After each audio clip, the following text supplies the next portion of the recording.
My name is Bob Juergens. Been working in SolidWorks for way too long. But we run into a lot of different things, and one of the things we wanted to go ahead and show today was a little bit about tracing.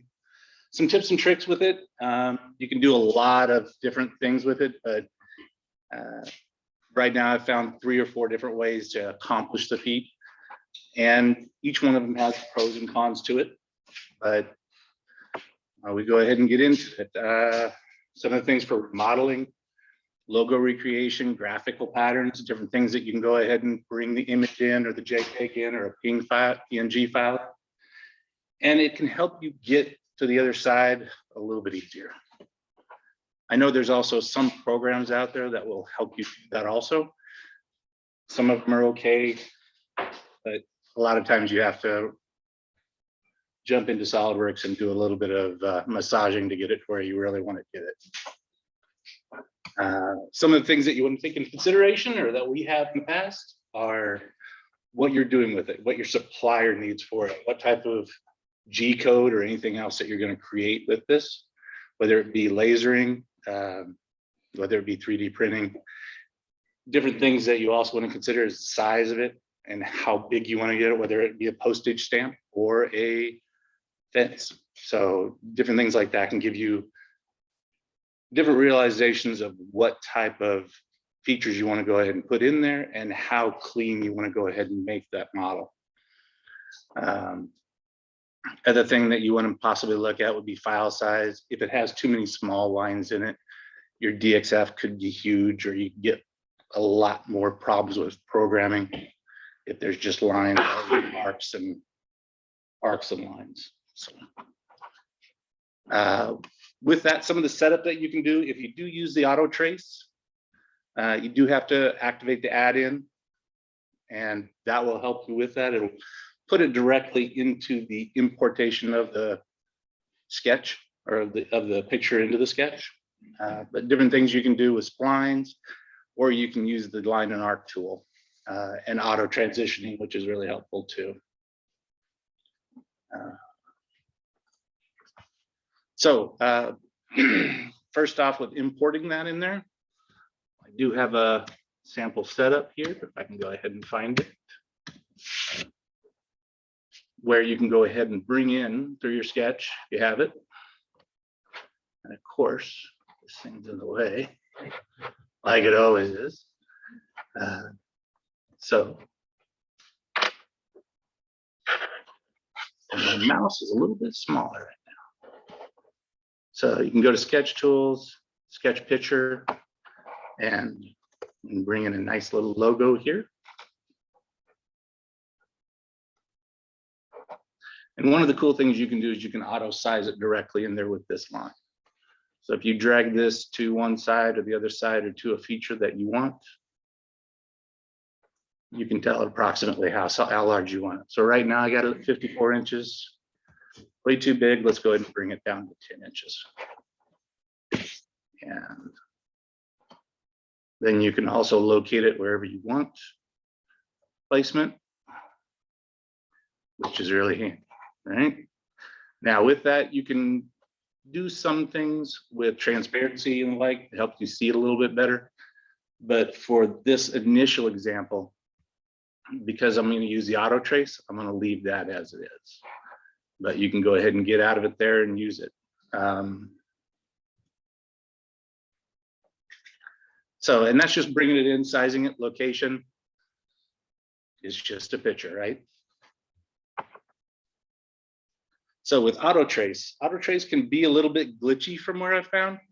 Pixelation and gradients can factor into it. There are some techniques that seem to be a little bit helpful with it. So let's go ahead and take a look at some of those tips and tricks. Once I can get there. So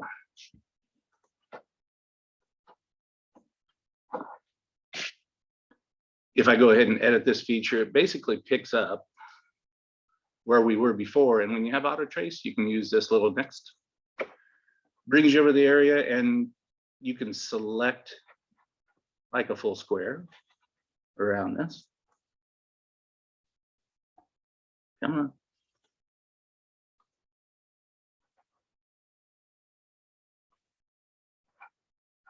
relative.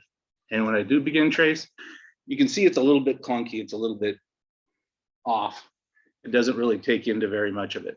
But if we change that up a little bit and maybe select a smaller area, you can get a little bit better lines in here. And you can apply that. You can go ahead and do another area with it, doing the same thing.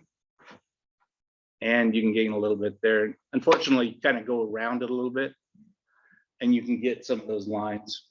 Still along that point, it's not absolutely perfect.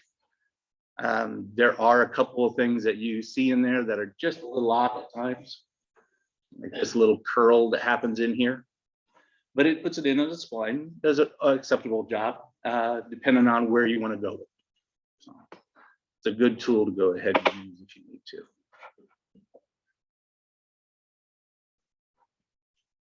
So that's one technique. Another technique that could go ahead and be used would be splines. They're great for 3D printing. 3D printing breaks it down into triangles anyway and takes care of it, so you don't have to worry about that too much. There are some export lasers options for laser, which you can convert that to a polyline. It can still be a little rough with the way that a spline exports to a polyline, where it does put some lines in there. It tries to figure it out. It does the best it can, but it may not be perfect. If your manufacturer can use a spline, that's great. But I have known a lot of times splines are a little tougher with G-code. So G-code only recognizes arcs and lines, right? So it really doesn't do a great job with splines. Some of the older machines, they'll just blow up on it. It won't even recognize a spline. So just be cognizant of that if you're using them for what you're doing. An ellipse can kind of fall into that same category. It's just not necessarily a true arc or a line. So it may not come in great to a manufacturing software. But like I said, there are a lot of softwares out there and a lot of manufacturers that do want splines. So we run into both. We run into some that says, hey, only give us arcs and lines. And then there's others on the other side which say, I'd rather have splines. And it's like, I don't know why, but but both tend to work for different people. They are, when you do use splines, they can be more scalable and give you the ability to size that a little bit better if you do need to do some things. It's also obviously a cleaner transition, or can be a cleaner transition. They do become a little bit more difficult to work with because they want to move the way they want to move in your points, right? But they're a good option to go ahead and use if you can go ahead and get around it. And I do have an example in there. You can go ahead and we can see.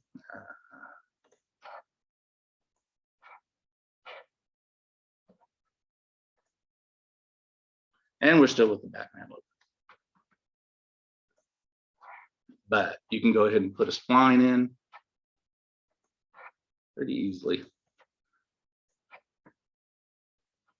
And obviously the other good thing is that you can edit that as need be to work in, right?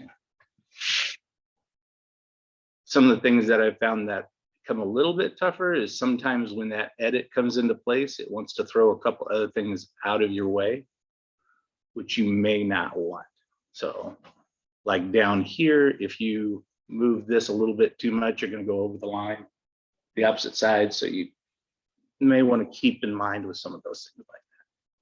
But it's a good solution to go ahead and use. The unfortunate thing is when you do export that into polylines,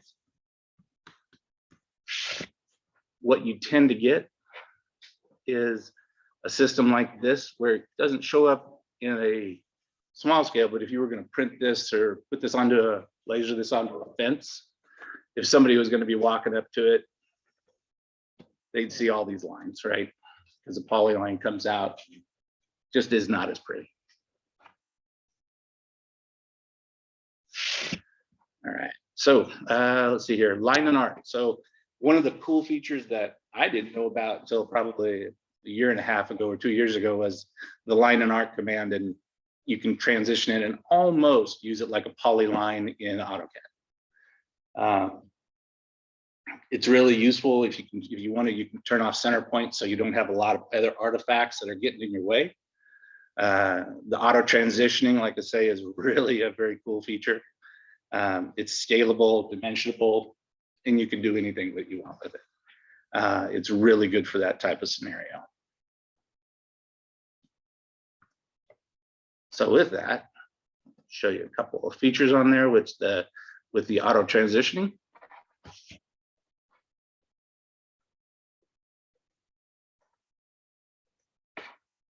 On that same arc.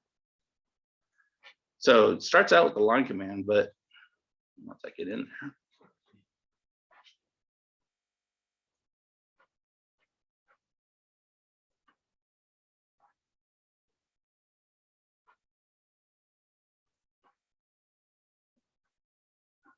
And you can start out with just a small line, but you can either use the A command to go to arc, or you can back up over it and continue arc. It will be tangent, which is really nice to go ahead and get into. You can also, if you want to, if you need to delete, you can move one. And the neat thing about it too is if you come back into this, you can select that endpoint and go over it again, and now it's tangent again. So it's really a very nice feature to be able to use to get into that. And you can go ahead and bring it down and get the whole thing in there.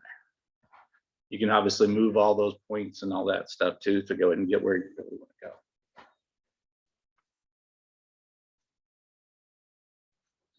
It's just the line command in Sketch. And like I said, you back over it and it'll go ahead and go directly tangent with it. You can back up, go over the other way, and it will come off the opposite direction. You can change it from L to A by just hitting the keyboard too, and gives you the ability to do perpendicular lines. You can go all over the place, which is great. It's a neat little trick that AutoCAD has in there. And like I say, if I go back to there just for reference,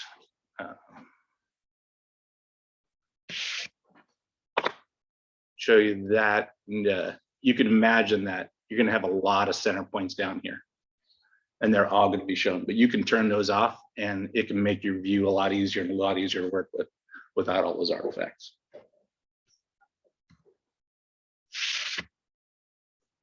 All right, so that's just a quick tips and tricks for using tracing and also the line command, which is really cool.